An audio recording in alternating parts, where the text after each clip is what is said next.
we are not done with Bloomberg. Oh, I get it. This might be a bad video because it's like 8 minutes. Yeah.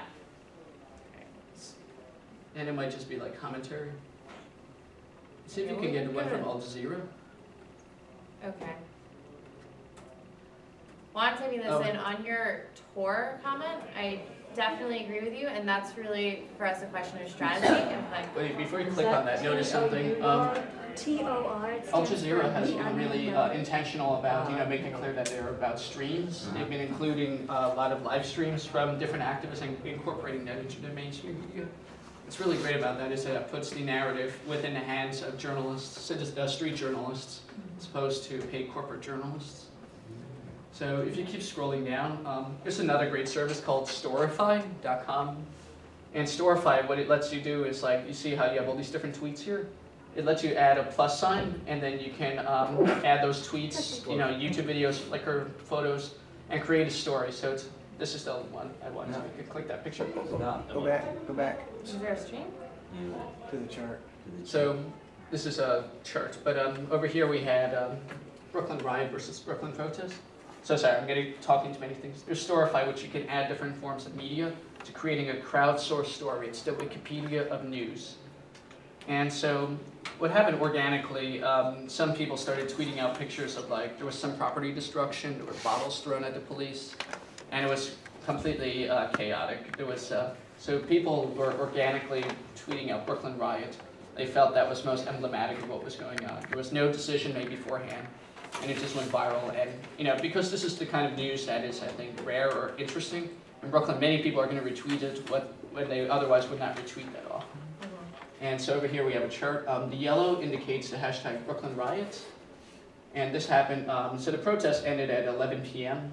And this hashtag took off at 1 a.m. So 2 hours after it happened, when the mainstream media started catching up, people are pushing out the narrative of the media, which is Brooklyn protest. It had its peak of about 3,000 tweets per minute. And then over here you see the yellow line, which is about half, which is about 1,500. But that kept making a ripple. This is Brooklyn protest, which is, I think that's very much accurately describes it. There's a nuanced historical notation to determine riot in context of black protesters. And so here you have, like, from prison culture, this great tweet. Police forces have been ordered to shoot to kill during riots. So perpetuating this language gives them the license to kill folks. So here, in addition to sure, Brooklyn riot went very viral, but then it's not a kind of narrative that we want to be promoting ourselves. Some people have been subversively, using that hashtag to reach the attention of the other people that are tweeting out from Brooklyn riot, and instead are coming out with this message. Here's Isabel Nastasic. She's a great student organizer. So change Brooklyn riot to Brooklyn protest, etc. And so I think that covers like 4 different kind of scenarios of, very basic kind of campaigns to different levels of organization, preparedness, and resources. We were still able to push this out because we had people, as you expect with the computer culture, people are awake at 11 p.m. through 3 a.m. who are, quickly trying to catch, like, hey, what just happened? And, they're sending me phone calls like, I see the media saying this, is that really true? So there's that level of trust and authenticity. So it's the networks that are really important, networks that you establish for trust within a team and to verify information. And so you can throw in all the money you want, but until you have a really established network of trust and connections, meaningful connections to other ally accounts, other ally journalists, that's really what you need in order to make a successful campaign.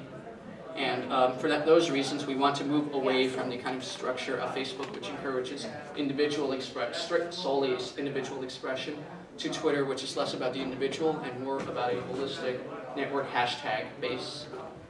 I'm going to be here throughout the rest of the day if you want to catch me talk about any questions. I know I didn't cover doing mobile notifications, there's just not enough time, but I'm going to be here, and that's why I came here from New York.